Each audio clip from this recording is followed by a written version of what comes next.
Ayan guys, ito yung 15 pesos na abhab dito sa may Argao Street. Tikman natin. Merong pwede 10 piso, no? 10 piso walang gulay. Ito may gulay ito. 15 pesos, pwede rin 20. Ayan.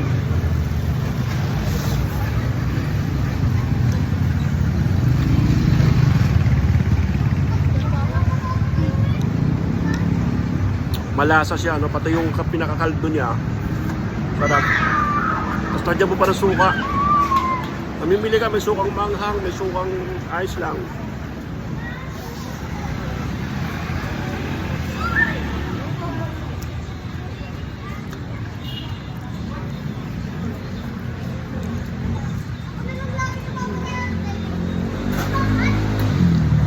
Dito lang, sold na sold ko lang. Grabe dami, oh. 15 pesos.